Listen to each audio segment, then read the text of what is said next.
Building Men is brought to you by Finish the Race Apparel, FTRapparel.com, the creators of all things building men, and by Become Stronger Industries, become-stronger.com, the creators of handmade steel maces, hammers, and other badass equipment. Masculinity, in my opinion, is a state of mind. It is being, and I think femininity is too. It's real masculinity for me is being myself and being true to me in this gender that I happen to be.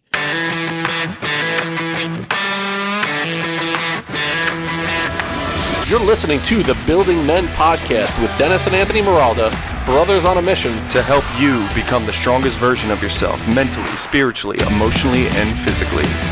What's up, everyone? Welcome back to the Building Men podcast. I'm your host, Dennis Miralda. I am joined today by Matt Halloran. We just got an opportunity to know each other over the past 2 or 3 weeks. We were introduced by Happy Julie Holly, who's just a delightful human being. So Julie introduced us to one another. And as I was getting ready for the show, started BSing with Matt a little bit. And I was going through his bio. He's like, listen, let's let the audience figure this out. Well, we'll have a conversation about it. And, you know, those that listen know how I roll. I like to go unscripted. So a little bit off script here as well. So Matt, welcome to the podcast, my man. I'm glad to be here, man. I've enjoyed listening to your show. Thank you very much. And I interviewed a couple guests today. They've all had really solid beards. Oh. And so I wanted to compliment you on your beard. It's a silvery beard, very substantial, bald head and a beard. I got nothing on top, dude. I got to grow it where I can. Right. You know, I'm really going for the Santa Claus look. I mean, I really am. That's a long-term goal of mine. So when somebody says you look like Santa Claus, they might be trying to pick on me. I think it's a great compliment, so I'm good to go. So absolutely. Well, when you grow hair where you can, it's funny.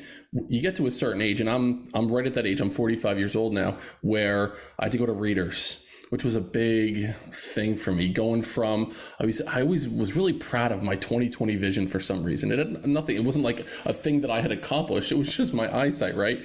So now I'm using readers. Really squint. If I go to a restaurant, I can't read the damn menu if it's not light out, and then I have to pull out the readers, and I feel like my old man going to the restaurant. But the whole thing about growing hair, I just recently recognized, when I'm looking in the mirror in the bathroom, the ear hair now. Oh my God, it's like you're a wolf, dude. Like the wind blows and all of a sudden you go into like hyper fight or flight mode. Yeah, I know exactly what you're talking about. And it's the other thing that this is a Building Men exclusive, and I need a drop for that, a Building Men exclusive. There was a time that I was looking in the bathroom mirror and the vent was on, right? And I'm looking and I see something in the mirror and I'm like, what the hell is that? And I thought it was a hair on my forehead that I could brush off. And I tried to brush it off and it didn't go anywhere.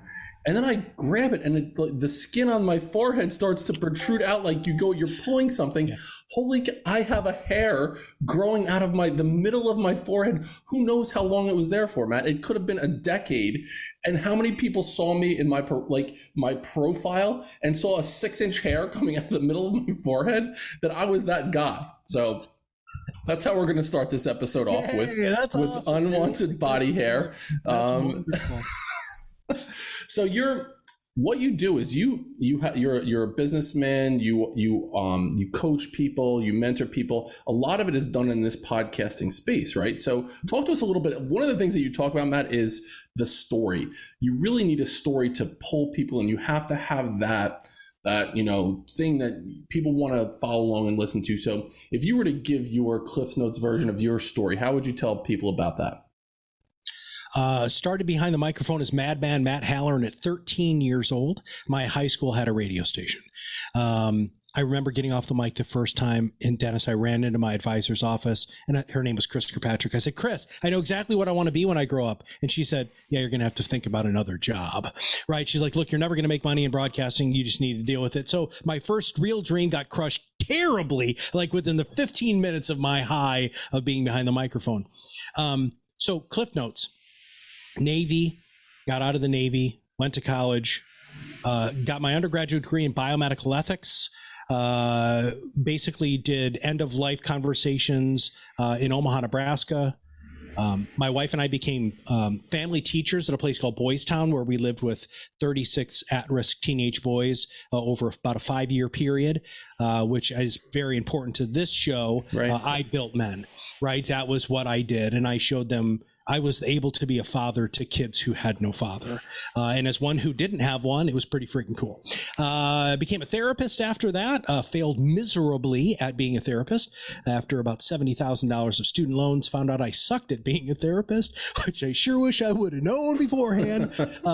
Then became a business coaching consultant in financial services. And then my partner and I, 5 years ago, opened up ProudMouth. And that's our story. We basically help experts stop being the best kept secret in their area by using this as the medium. We've grown our company super fast, man.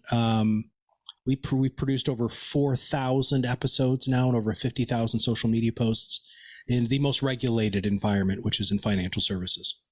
It's interesting. So the Mad Man Matt, did you have a tagline? Here's what I think about, Matt. I think about the movie Stand By Me.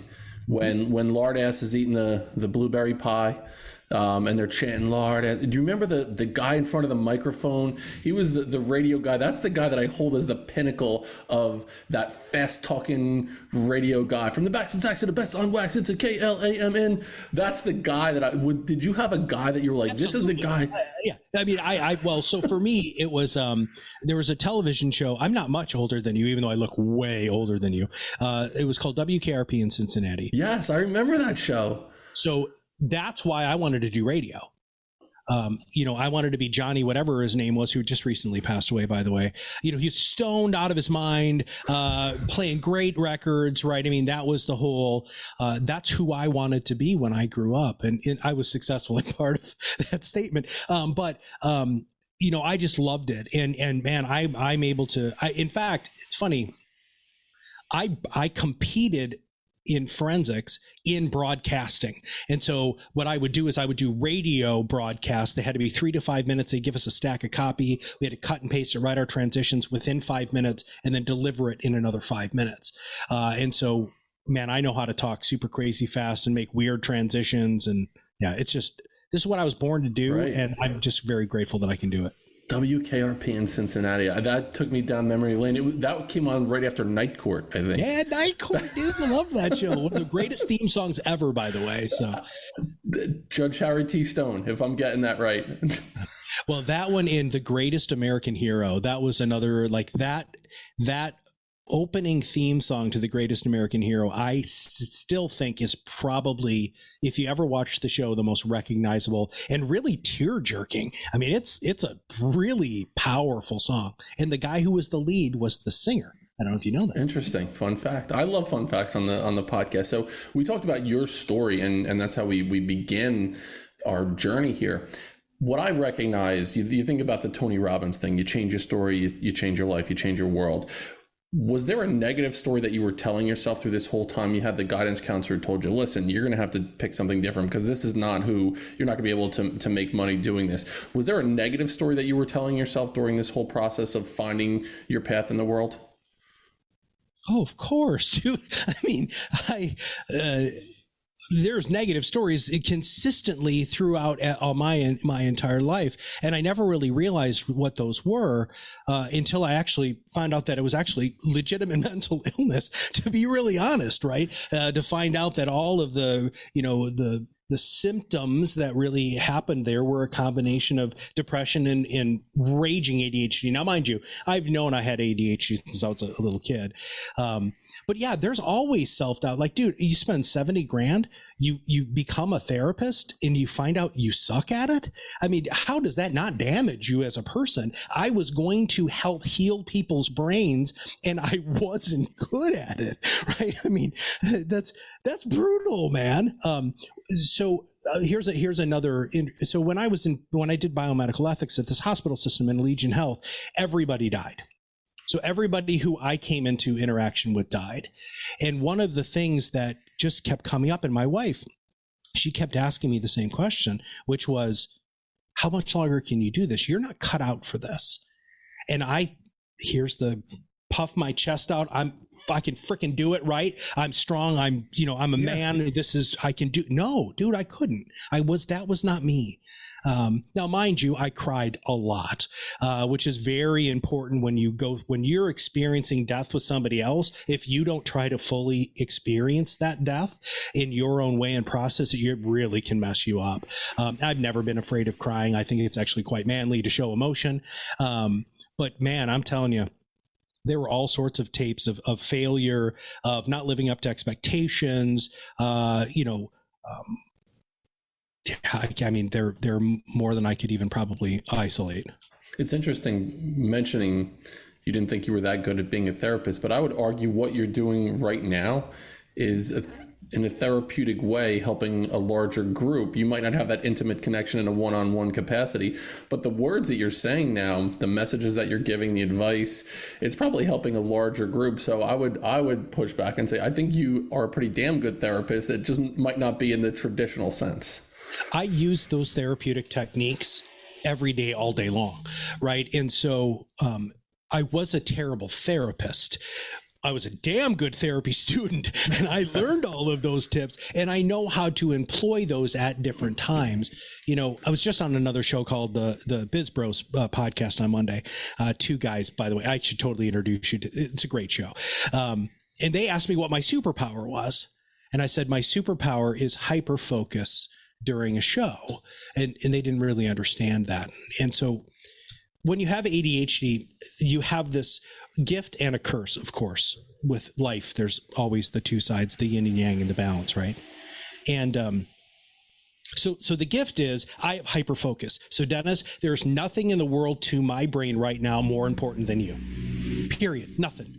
My house could be falling down around me, but you are my singular hyper focus. All right. But here's the problem. Here's the flip side of that.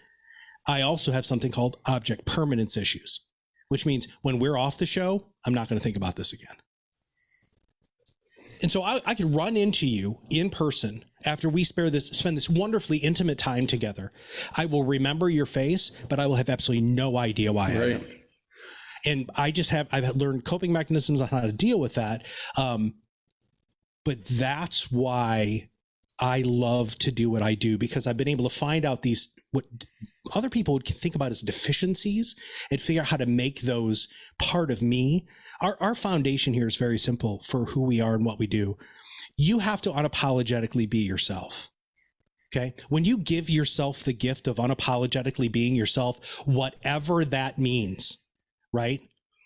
No judgment zone, whatever that means, that's when you have zero competition and you can really truly find your greatness. Right. And so I've known I've had ADHD since I was 7, dude. Riddling me and everything. Didn't work. Nothing worked.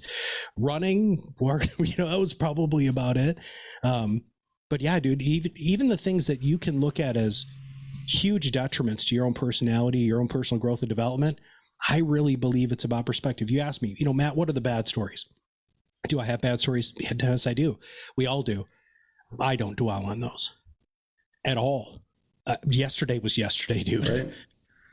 It's like 50 First Dates with Drew Barrymore and Adam Sandler. Totally. Yeah. Right? Yeah. I appreciate that. And it's interesting that you mentioned, I recognize that the turn that I made as a podcast host was when I shed the shit. I wasn't worried about the way it sounded, the way I came across to other people, what people would think if I said a certain thing, or if I accidentally dropped an F-bomb or 12 during the course of an episode. Once I got to that point, and then I was like, let me be vulnerable with this now. Let me lean into it a little bit more and share my own experience. And that was the big transition I made. So for you, having that level of understanding around connecting with people from your experience, being man, Matt, and at 13 years old, and I also think about the movie Slumdog Millionaire. He was able to win he became a millionaire, is how the guy said it, who was the host. He went back all through these little tiny experiences that he had over the course of his life, and that's how he knew the answer to this question, the answer to that question.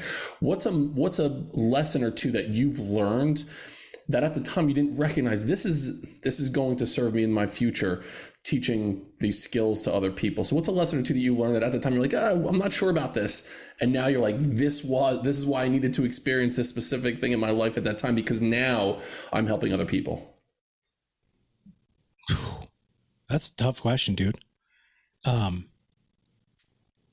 I pulled it right out of my ass. You did. That was beautiful. And what a great transition, by the way. That was beautifully. Okay. So here's the one that I can, here's one.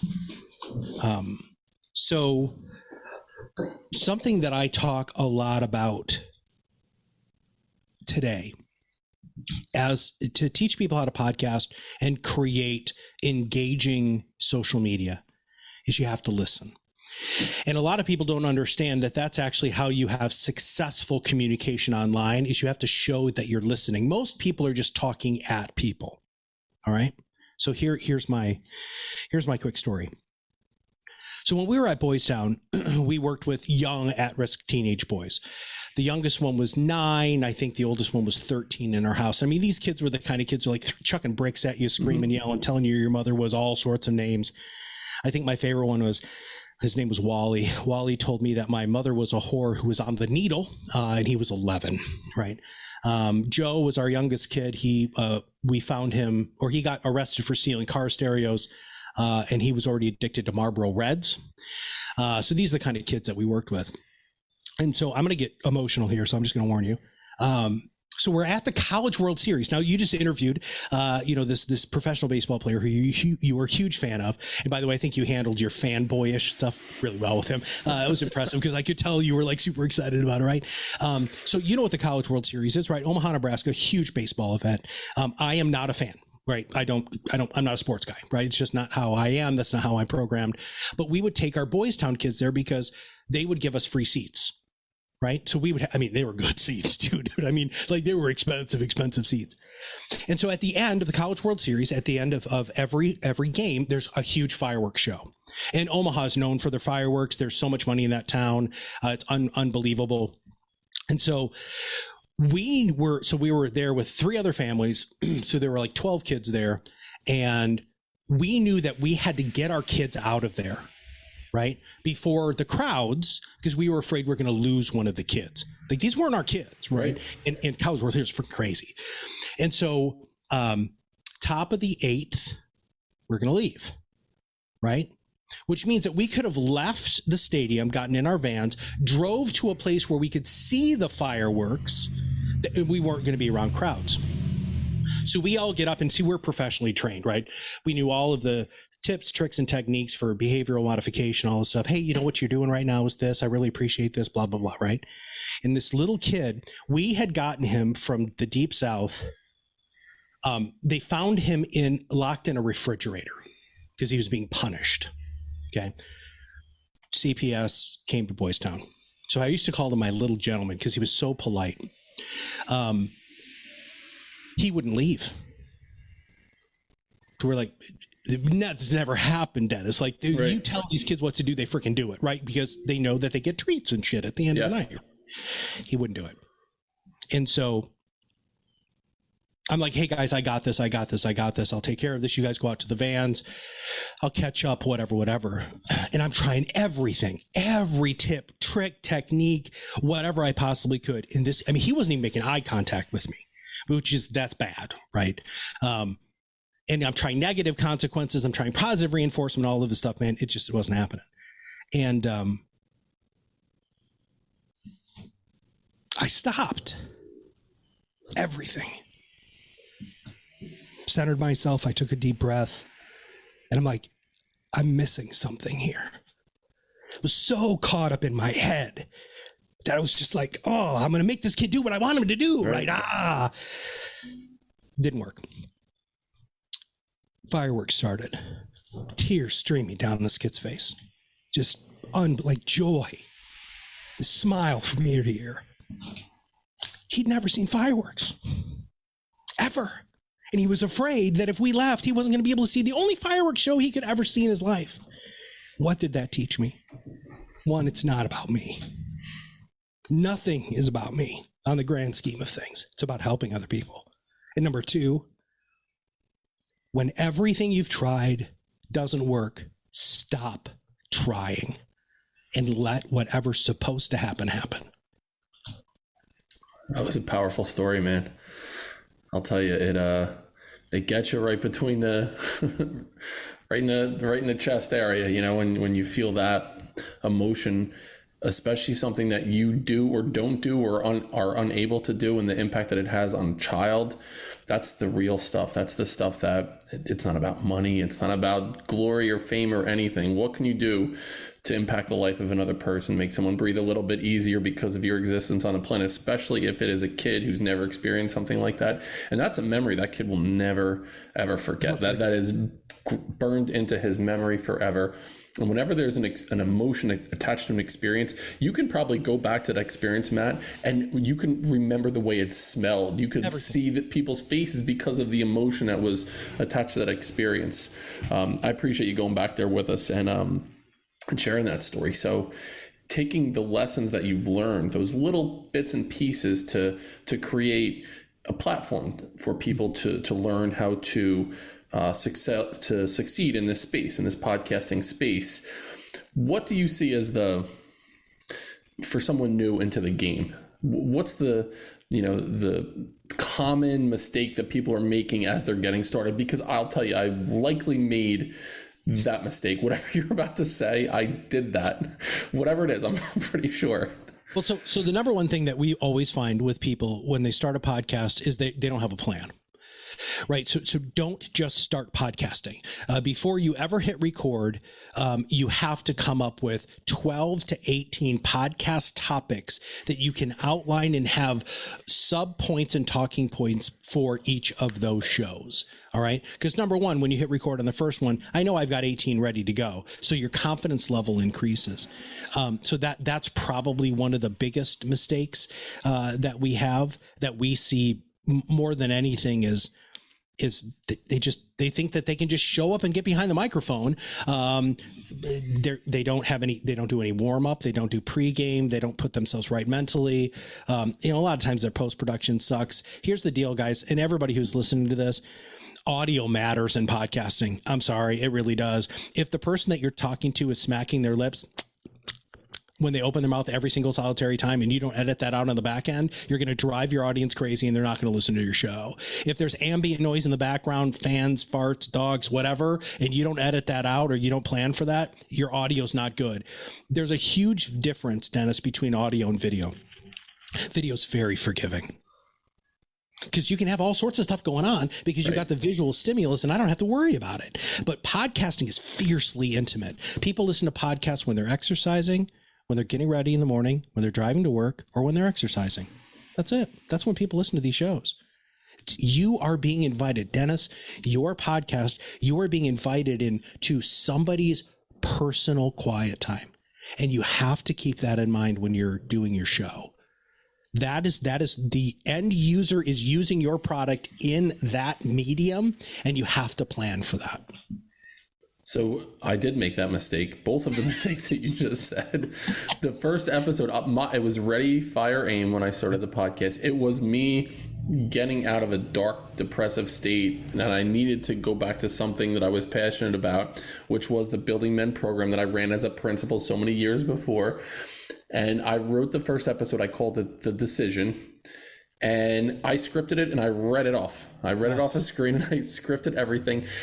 I even wrote on the Google Doc, pause, laugh, things like that to make it sound like it was more conversational in nature. And there was an episode, Matt, that I did that there was a cricket in the room and I didn't hear it because I had headphones on. And then as I did the post-production, I didn't know how to edit anything out at the time. So I had to do another episode talking about the cricket in the room that was on the previous episode. So I made those mistakes. I also wonder about the dynamic with a co-host. So it was different for me when I'm hosting a podcast by myself and when I have my brother with me. Mm-hmm. What would you recommend if you're working with someone as co-host? And then I want to ask you about dynamic with a guest. And now I'm with someone, I'm with a co-host. What would you recommend? Baseball signals, abso-freaking-lutely. You guys should know you need to shut the heck up. I have a question. You've been talking too long. You didn't hear his answer. We have a Skype chat open all the time. So when I'm interviewing Kirk, or when Kirk and I are my business partner and co-host, when we're interviewing somebody, we have Skype open all the time so that we can chat each other. Hey, you missed this. Matt asked this question. But yeah, so and there always has to be somebody who's dominant. So you have the dominant person and the color commentator, right? So when Kirk and I and we're interviewing a third party, I am dominant, Kirk is the color commentator. And we know our roles, and they're very strictly defined. Right. And that way, because Kirk, my partner, is very, he's very organized. Right. So he's going to come to a podcast with 55 questions, all of that sort of stuff. I come to the podcast mentally prepared for the show. I know the person, the bio, all of it. I've already done all of my research, but I'm coming in fresh, no preconceived notions, because what I want to talk about might not be what you want to talk about. And the podcast ain't about me. It's about you. Right. So I need to meet you where you're at and find out where you go. But baseball signals, brother, that's like the best thing that you can do. You know, nobody can see me, but making the cutting thing across your neck, stop, whatever, I don't know, you played baseball, right? You got baseball signals, but whatever. Grab your crotch and spit on the mic. Spitting is very important. Ball cap movement, yes, all of those are super important, but that nobody told me that, and so that was something Kirk and I had to figure out early on, and that made unbelievable difference in our first probably 100 episodes. So, and we're on, with me and my brother together, we've done 30 or so, and we had to come up with a nonverbal of just, I'm going to default to asking the questions each time. So say over the course of an hour interview, I will ask 80 to 90% of the questions. Anthony will jump in from time to time. I will know when he's going to jump in when he puts his hand on the microphone. So I can see in my periphery that he's going to say something. And then we also have it set up that he asks the last question of the interview all the time. What about, so now there's a guest coming on. So talk to us a little bit about the dynamic with the guest. How much of it is, do you do a pre-interview with them? Do you get a vibe with them beforehand and then know their dynamic a little bit, that give and take of I'm going to talk, you're going to talk? Do you set up any nonverbal cues with the guests as you're interviewing them as well? Yeah. This might take a second because you just really asked a lot. So if you don't mind, I want to provide value to your audience if they're ever interested in doing a guest-based podcast. So number one, we absolutely have a pre-call with every single Solitaire person that's going to be on the show. I've got pre-game questions and a pre-game video. So there's a 5-minute video that everybody who's going to come on my show is supposed to watch before they come on the show. And that's where I talk about things like, turn everything off, turn all of your notifications off, breathe, move around. If you're feeling low energy, get moving, stand, don't sit, have all of these different things. If you feel like you've been talking too long, you probably have been, which I think is a life lesson, right? Not just a podcasting lesson. If you hear me use your name after I say, you've been talking too long. So if I went, Dennis, that's your cue. You've been talking too long. I have a question. We absolutely have nonverbal signals. And again, I just start waving, right? I mean, because most of the time, if they're thinking, they're looking off and they're not, looking at the microphone or whatever, that we make sure everybody's got headphones, because if not, there's usually an echo issue. So when I'm doing my pre-game or my pre-record call, I'm listening very closely. So I'm listening for go-to words. I'm listening for their pace and pentameter, right? So that I can match that. It's very important that you don't speak twice as fast as your guest or twice as slow, because nobody wants to listen to that. You need to find out how to meet that person where they're at. Mirroring and matching is really important, right? So those are the sorts of pregame things. Now, during the show, it's just vitally important that I tell them this is not live.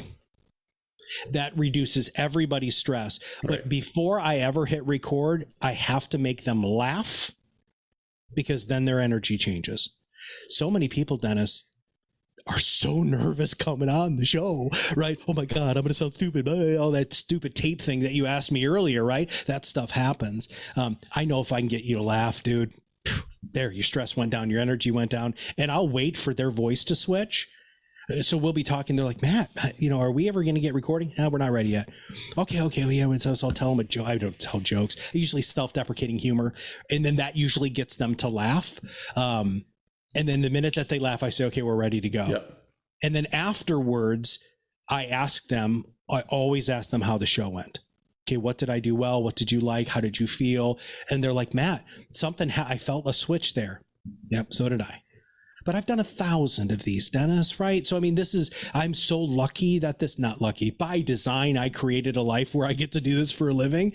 And so my first 200 episodes, I didn't do any of that stuff, right? Now we've got all of these pre-record forms. I got a podcast coordinator who manages, making sure that they've sent us their headshots and their social media links, much like you did, right? You asked for my headshot, my social media links. We just take that to another depth just because I want to make sure, I make them send me questions too. Now, so for me, though, Dennis, this is very important. I have 4 podcasting / radio / interviewing heroes. Okay. So the first one is Oprah, because show was never about Oprah. It's called freaking Oprah. Right. Oprah never shared crap about anything. So I always try to keep it's not about me. Right. Number 2, Phil Donahue. Right. I'm old. So Phil Donahue. Ready? Phil used silence better than anybody I've ever seen on a television show in my life. In fact, if you ever want to watch any comedian kind of, satirize him, it's always the fact that he never said anything. Number 3, Terry Gross. She's with NPR.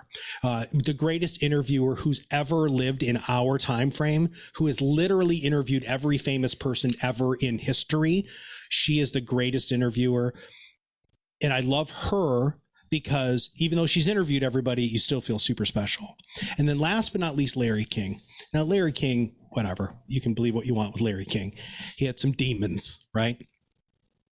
Larry King was interviewing Jerry Seinfeld. It's a very famous interview, by the way. And Jerry said to Larry, did you do any research for this at all? And Larry said, my job is to ask the questions that my audience wants me to ask, as if I were them. I don't think everybody knows the answer to that question. And it was really put Jerry Seinfeld in his place. So I take little bits and pieces from all of those every time. I had an interview earlier today. They gave me 15 questions. I committed those 15 questions to memory. I used 3 of them. Does that help? Mm-hmm, Matt. Is that all right? See what I did there? You used some silence there, dude. I did, Matt. And then followed it up with silence. I double dipped on it, Matt. Double dip. That was beautiful. And I got you laughing. Taking your course here. Building men of character, integrity, strength, compassion, and empathy through transformational mentoring, coaching, and motivational speaking is our mission here at Building Men. To work with me as a one-on-one life coach, you can find information in the show notes, or you can visit our website at buildingmen.io, where you can book a free 30-minute discovery call to help you become the strongest version of yourself mentally, spiritually, emotionally, and physically. Now, back to the show. So where do you fall on Howard Stern? What do you think about Stern?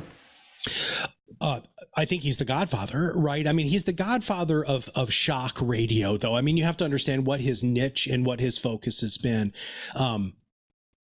When he gets out of Howard Stern, the shock person, right, he's unbelievably insightful. The other thing about Howard that you have to keep in mind is the guy's a genius, like Mensa level IQ. His neurons are firing way faster than whoever he's interviewing. And it's fun when somebody wicked smart gets on a show, because then he's like, haha, let's go. Like, kind of a sword fight. I think he's, well, I mean, he set the stage for an entirely new genre of our industry. So. Absolutely. And when I think about growing up, I grew up in a blue collar family. My father owned a painting business. So at a very young age, I was 13, 14 years old. My first job was working for him painting. We'd get up early in the morning. We'd start work at 5 a.m. And from 5 until 6, we would listen to classic rock. So I knew every song by the Beatles, the Stones, the Who, the Eagles, you name it. I knew every one of those songs until 6 o'clock, when in the New York media, it was on K-Rock. 92.3 K-Rock, Howard Stern came on. And from 6 until whenever the plugs were done, I listened to Howard Stern. So in this space I am right now, I felt, I can't believe my dad's letting me listen to this stuff. So it was a little bit of a rite of passage for me as a young man, him letting me listen to the boob jokes and the fart jokes and all the other things that were going on, the small penis jokes. But then I was really fascinated with the way he was able to be himself, do it in a humorous way, but then seeing how he progressed towards the twilight of his career. It's more about him just being a really great conversationalist and being able to read people and get people to come outside of their comfort zone as well. So without a doubt, he was one of the people that I emulated. And then also I would listen to guys on WPIX, Channel 11 in New York. I would listen to Phil Rizzuto call Yankee games. And so I always thought that's what I want to do when I grow up. I want to be a sportscaster. So taking both of what those guys had done in some way, doing it now is a pretty cool experience, talking to someone who's an expert in the space. Yeah. With a guest, have you ever had a moment where you ever see one of those videos or memes where one guy goes to do the fist bump and the other guy's going to do the handshake and then they both switch and then they both switch and it's kind of like, I don't know what to... Have you ever gotten to a spot where you're interviewing a guest and you're like, well, and they're like, they say something then you say, and you don't know who's going to go? Have you ever gotten to that weird, awkward dance? Well, there's lots of awkward dances with that. And yes, I have many times. I step back. So my technique on that all the time is I just stop talking. So if we're over each other at all, I will immediately stop. The connection thing, I think, is a different question, though. And I don't know if you were meaning to ask that with the handshake and how it's just not jiving. Like I've had people who've been on the show where I'm like 5-6 minutes in and I'm like, what is going on here? I'll tell you a quick story about that. So this guy, he'll remain nameless, but he runs this humongous PR company. Like I don't even know how I got this guy, but it was a win and he was super cool, except for he wasn't. So he got on the show and he kept saying the same thing over and over again. And I'm not exaggerating. Like it was the same 4 sentences over and over again. And it was driving me crazy because I would ask a question. He'd go back to the 4. And I was like, and I said, look, I know the PR game, dude. I understand that you want to stay on talking points, but you're not really adding any value here. Right. It didn't matter. Right. He went right back. So then I did the same thing that I did with that little kid, at the College World Series. I recentered myself. Now, when you podcast a lot or when you're good at whatever you do, you can find those moments, even if it's just a moment to recenter as you need, right? Whether you're behind the plate and you're about to face a pitcher that's a bitch, right? You know how to recenter. You know what I'm talking about. I was able to recenter. And what I ended up doing was I got out of my own head because that's where the problems start. And I heard a difference in how he said something. And I freaking went after it. And he said, oh my God, you're listening. He's like, I was just testing to see if this was going to be like any other podcast. And then, dude, we went to a beautiful place. The use of silence, getting out of your own head. I mean, most of our issues, Dennis, with being interviewers is we're thinking too much. Absolutely. It's interesting you mentioned that there was the moment where he recognized that you were listening to him. I think about it was a SNL skit. Sherry O'Terry was doing Barbara Walter. She was Baba Wawa, and she would have that moment where she got him to cry, and she kind of turned and she looked over at the camera like, "Yep, I got him." As a podcast host, when something like that happens, when there's a reaction, it's either super visceral in nature where they're leaning in and they're really excited about it, or they have this moment where they get verklempt and they choke up. What's your reaction? I know for me, there's been a couple guys who have gotten to a space that I did not anticipate them going. I know they didn't anticipate going, and all of a sudden they're choked up, and I'm like looking around like, oh my God, I want to make sure that I'm recording right now to make sure that I'm getting this. Do you have that same reaction? Oh, absolutely. That's the gold, dude. I mean, that's when I get off of a show, I immediately know if I achieved my mission. Here's my mission, right? So when I'm interviewing somebody, I want you to hopefully learn something about yourself that you didn't know coming on the show. That's it. That's my whole thing. And I interview financial advisors. I interview people who provide services to financial advisors. I mean, I pretty much live in the world of financial advisors, right? So guess what? Most of them say the same crap, dude. It's usually, oh, people trust me, and right? What people don't understand is these are actually humans, and they actually provide an unbelievable service that all of us really, truly need, including life insurance. And my job is to help humanize them so that when people do listen to them, they realize that they're not just trying to sell them something, that they're actually there to help. For some reason, people don't ever think a doctor is trying to sell you something, and that's most of what doctors do, right? Whereas financial services professionals ride up alongside of you and really help. But that's what I live for, brother. I mean, I try to find that, and it drives my family crazy because I try to find that outside of podcasting. We'll be at a restaurant. I talk to the waitress. I talk to the waiter. I talk to the busboy. I mean, here's the thing. Most people don't feel listened to, Dennis, and we don't do a good job of listening. I just want people to know that I hear them, and that's super important to me. Right. And one thing you do well, compliment you on, using the other person's name is a big part of it. Knowing that you are connecting. When you said you dial in that moment and you are hyper focused on the person, it's very apparent, and I appreciate that. When you're connecting with someone, it's not just like, oh yeah, this is the answer to the question that you just asked me. Matt, here's the answer to the question that you just asked me. That certainly goes a long way. In your bio, it does speak to, you're a student of communication. You have to be doing this. The little nuances in the actual text that people are speaking, the words that they're using, there's so much behind the words. The paraverbal communication, the tone, the volume, and the cadence, and then the nonverbal communication where people can't see as they're listening to it. So what's something that you picked up as far as nuances in communication that you've used to your advantage in the space? It's all about space. Space. Everything is space. If you're trying to make a point, you are going to pause. Sometimes it's a microsecond, sometimes it's longer. I am always looking at the space between words. At that is, I live in that silence. It's not always what you're saying. It's what are you trying to say and how are you communicating it? Right. It's interesting. So this isn't video, I'm assuming, because I wasn't prepared for that, right. But I didn't think it was video. But we're looking at each other, everybody, right now. I just want everybody to know that. And it's fascinating to me to see your facial expressions as I make answers. I've made you uncomfortable a couple of times during this because I've been very apparent with my emotions. You weren't probably prepared for that. You didn't think some old Santa Claus looking dude was going to make you have the feels today, even though I do have to tell you do that a lot on this show, right? But I think I hit you out of left field a little bit, which was great because I wanted, in full disclosure, I wanted to get you off center, dude. Right. Because I want the real Dennis. Oh, absolutely. I don't want the dude. So, okay, just so everybody knows, I am, well, I don't know when this is going to be released. I listened to a podcast where Dennis was interviewing a hero of his. Right. And I came on the show and I'm like, I'm not even that I'm nowhere near the caliber of that dude that you just interviewed. This guy's like world famous Hall of Fame guy, right? And here's this schmuck who runs a podcasting company for financial advisors who has been given the gift to be on your show, right? And I truly think this is a gift. I was feeling you out too, brother. I wanted to see where you were and I wanted to see how you handled that stuff. And you're really good at this. Like you listen. And I cannot thank you enough for that. I noticed that on your last podcast.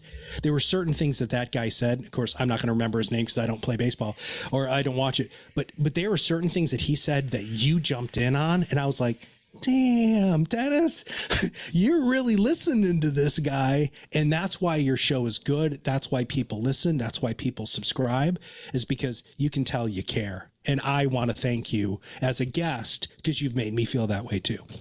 Well, Matt, I appreciate that. And even during the course of the last 45 minutes or so, I've learned 10 things. With the audio of this, I'll go back and I will take notes on the things that you've said, because listening to you, and we met very recently, I consider you a mentor in this space without a doubt. I mean, you've done everything that I'm trying to accomplish in this space, and you've done it really well.